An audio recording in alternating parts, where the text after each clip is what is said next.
Alim Hagan of Indigo Nation presents Consciousness, Cancer, and Capital. Greetings, beloved. I would like to thank everyone for taking their time to listen in on this call this evening.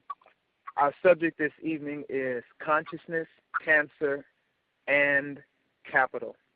Beloved, every Wednesday at 6 p.m., Indigo Nation will be hosting a health presentation that individuals can call and get a wealth of information that may not be available in the national media, insights in regards to health, insights in regards to how our body works that is connected to the mind-body energy.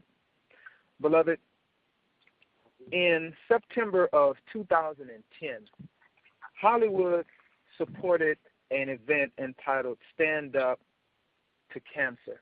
It was a telethon where they raised money.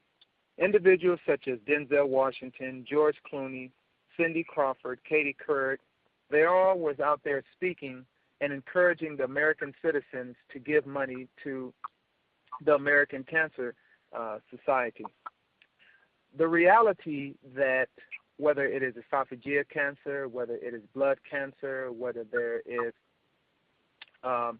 breast cancer, cervical cancer, all cancers basically have some commonalities. The medical establishment deals with cancer very differently than those of us in the natural health community.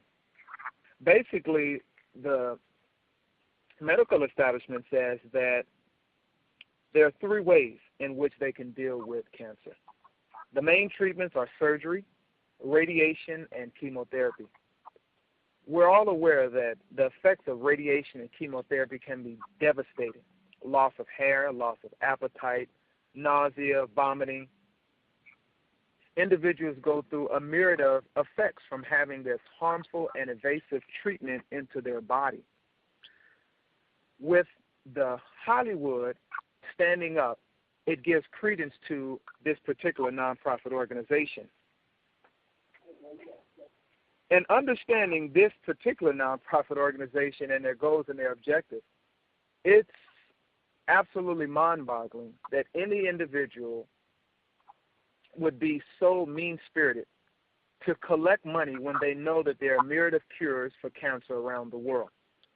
The American Cancer Society, listen to this very carefully, please. The American Cancer Society is the wealthiest nonprofit in the world. They have lavish salaries, luxury vehicles, and even widespread real estate holdings. As Dr. Sam Epstein reports on his website, in 1992, the Chronicle of Philanthropy reported that the American Cancer Society was more interested in accumulating wealth than in saving lives. Fundraising appeals routinely state that the American Cancer Society needed more funds to support its cancer programs, all the while holding more than $750 million in cash and real estate assets. Once again, $750 million in cash and real estate assets. An article in the Wall Street Journal by Thomas DiLorenzo, a professor of economics at Loyola College and a veteran investigator of nonprofit organizations, revealed that the Texas affiliate of the American Cancer Society owned more than $11 million worth of assets in land and real estate, as well as more than 56 vehicles, including 11 Ford Crown Victorias for senior executives and 45 other cars assigned to staff members. Arizona American Cancer Society chapter spent less than 10% of its funds on direct community cancer services. In California, the figure was 11%, and under 9% in Missouri. $750 million. When the outline of a nonprofit organization meeting the criterion from the federal government to be 501c3, exempt from federal taxes. Therefore, the main gist of a nonprofit organization is to serve a social cause. The reality of it is that cancer is big business. That when you can medicate a whole nation of people, when you can get people to believe that there is a certain disease out there, that there's no cure, and that individuals are duped into believing that they must give money, they must do walks and bake sales and other fundraisers to raise money, while these nonprofit organizations are benefiting from the sickness of people. Our great and illustrious brother, the health ranger, coined a phrase. He said, these people have created a disease economy, an economy running off the ignorance and the sickness of the American people. Beloved, no matter what the particular diagnosis is, the first step in understanding that we are to seek out knowledge and information. Every person on this call, I want you to understand that America ranks 38th in health according to the World Health Organization. The most healthiest country according to the World Health Organization is Japan. America is not even in the top 10. Therefore, it would lead people to look beyond the shores of America for solutions. Look beyond the shores of America for insight in regards to cancer or any other particular health ailment that people are facing. But even right in the borders of America, we have some interesting alternative health practitioners that are putting out great information out there. Case in point, in talking about health, in talking about cancer, a psychologist, Evelyn Monahan, who teaches a course on the power and the use of the mind to students at Emory University School of Nursing in Atlanta, Georgia. In her course, Dr. Monahan instructs nurses to use telepathy to reach comatose patients and to use clairvoyance to pick up subliminal leads in analyzing medical histories, plus her specialty, psychic healing. She says you can use the mind to affect external things, including the molecular structure of the body. Dr. Monahan believes one of the most effective techniques is visualization. She says, I teach the nurses to actually see disease organs or infections of the body repairing themselves, she explains. If you want to fight infections, you can visualize the white blood cells speeding to the site of the infection and destroying the invading bodies.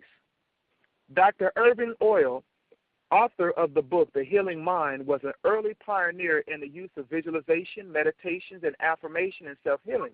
He states, by changing the consciousness, the mental picture you have of what's going on in your body, you can change the physical body. According to this new emerging medical model, by thinking themselves sick, people become sick. We know, for instance, that there's an ulcer-type personality, which is prone to thinking itself into ulcers. Disease is just vibration, and so is health. The former being the lower frequency, and the health the high.